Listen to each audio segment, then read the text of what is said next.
Tata cara memandikan jenazah laki-laki. Assalamualaikum warahmatullahi wabarakatuh. Sahabat muslim hafizakumullah. Kewajiban orang yang masih hidup terhadap orang muslim yang meninggal meliputi 1.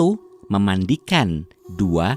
Mengafani, 3. Menyalati, dan 4. Mengubur. Hukum keempat hal tersebut adalah fardu kifayah. Fardu kifayah adalah apabila ada salah seorang yang sudah melaksanakannya, maka gugurlah kewajiban muslim yang lain. Memandikan jenazah adalah fardu kifayah yang pertama kali dilakukan dalam proses pemulasaraan jenazah. Selain orang yang mati syahid di dalam peperangan, semua umat muslim yang meninggal harus dimandikan. Sahabat muslim hafizakumullah, berikut ini adalah daftar orang-orang yang paling berhak memandikan jenazah laki-laki yang belum mempunyai istri. 1. Laki-laki yang mempunyai hubungan waris as-sobah, seperti ayah, kakek, anak laki-laki, dan cucu laki-laki. 2. Laki-laki kerabat seperti saudara laki-laki, keponakan laki-laki, paman, dan sepupu laki-laki. 3. Laki-laki lain. 4. Perempuan yang mempunyai hubungan mahram dengan jenazah. Bagi laki-laki yang memiliki istri, maka yang paling berhak memandikannya adalah sebagai berikut. 1. Laki-laki yang mempunyai hubungan mahram dengan jenazah. 2. Laki-laki yang mempunyai hubungan kerabat yang tidak mahram. 3. Istri. 4. Laki-laki lain. 5. Apabila tidak ada laki-laki sama sekali, maka yang berhak memandikan adalah perempuan yang mempunyai hubungan mahram dengan jenazah. Sahabat muslim hafizakumullah, para ulama berpendapat ada 2 cara yang bisa dilakukan dalam memandikan jenazah, yaitu cara minimal dan cara paling sempurna.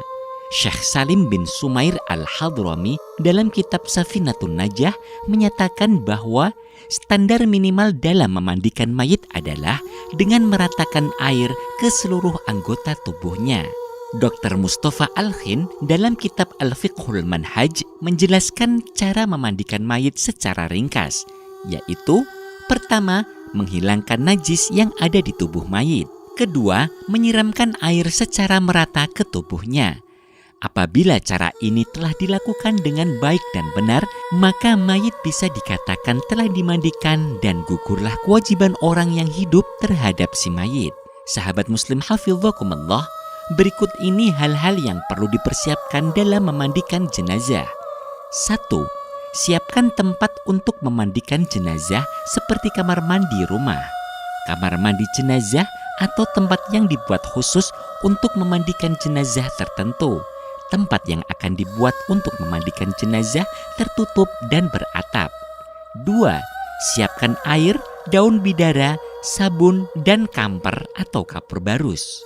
3. Tutup jenazah dengan kain tipis semacam jarit atau sejenisnya. Hindari menggunakan kain putih karena ketika dimandikan, aurat atau kulit jenazah dapat menjadi tampak transparan. 4. Tebarkan parfum atau wewangian di sekeliling tempat pemandian. 5. Tutup wajah jenazah selama memandikan, kecuali jenazah yang dimandikan adalah orang yang meninggal dalam keadaan masih berihram, maka menutup wajahnya tidak diperbolehkan. 6. Letakkan jenazah pada meja atau tempat yang telah disediakan untuk memandikan. Apabila tidak ada tempat khusus untuk memandikan, sebagai alternatif, jenazah boleh dipangku oleh orang yang memandikan. 7. Orang yang memandikan adalah orang yang amanah dan bisa menjaga rahasia. Hal ini sangat penting karena terkadang terdapat 1-2 cacat atau kekurangan dalam tubuh jenazah. Supaya tidak bocor, maka yang memandikan adalah orang yang bisa menjaga informasi tersebut. 8. Selain orang yang berkepentingan untuk memandikan, dilarang masuk area pemandian. Hal-hal yang harus dilakukan sebelum memandikan jenazah. 1.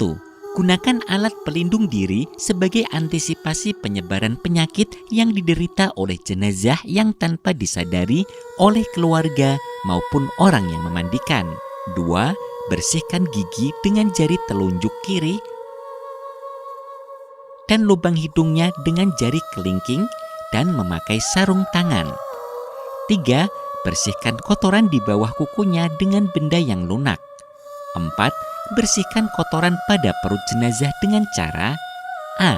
Mayit diposisikan duduk agak condong ke belakang. Tekan perut mayit berulang-ulang secara lembut dan perlahan dari atas sampai ke bawah. B. Pada saat menekan perut jenazah bagian kanan, maka orang yang berada di posisi kaki mengangkat paha kiri mayit. Begitu pula sebaliknya. Pada saat menekan perut jenazah bagian kiri, maka paha kaki kanan jenazah diangkat. C. Apabila menyentuh aurat jenazah, maka wajib menggunakan alas atau sarung tangan. Untuk selain aurat, hukum menggunakan alas adalah sunnah. 5. Bersihkan seluruh najis yang ada pada jenazah. 6. Bersihkan kemaluan dan dubur jenazah dengan tangan kiri dan wajib menggunakan sarung tangan atau kain tipis. 7. Wudhui jenazah sebagaimana wudhunya orang hidup. Pada saat membasuh muka, kepala jenazah agak dimiringkan supaya air tidak masuk ke dalam mulutnya. Berikut ini niat wudhu untuk jenazah. Saya niat mewudhui mayit ini. Sahabat muslim hafizakumullah, setelah proses persiapan memandikan sudah selesai, berikutnya adalah proses memandikan jenazah. 1. Siram seluruh tubuh jenazah dengan air netral secara merata. 2. Sampo kepala dan rambut jenazah, kemudian disisir pelan-pelan agar tidak rontok.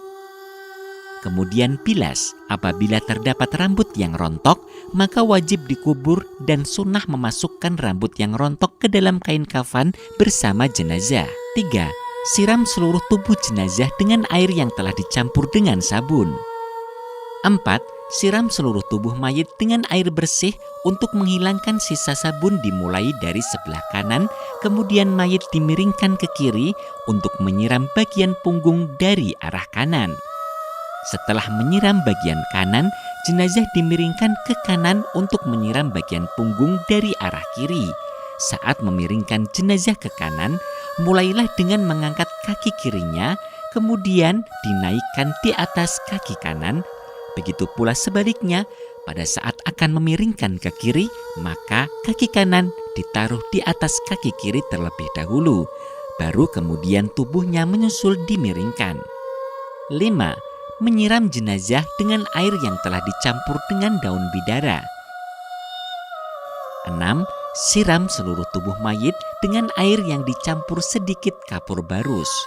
Sahabat muslim hafizakumullah, terjadi perbedaan urutan penyiraman antara satu tempat dengan daerah lain. Namun pada prinsipnya dalam memandikan jenazah adalah meliputi 3 hal berikut, yaitu 1. Membersihkan, 2. Mewangikan, 3. Mengawetkan.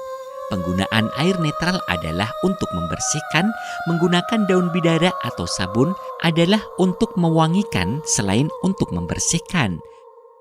Dan kapur barus berfungsi untuk menjadikan tubuh jenazah lebih awet. Sahabat muslim hafizakumullah, demikianlah tata cara memandikan jenazah. Semoga Allah selalu meridhoi kita dalam menjalankan semua ibadah. Amin. Wassalamualaikum warahmatullahi wabarakatuh.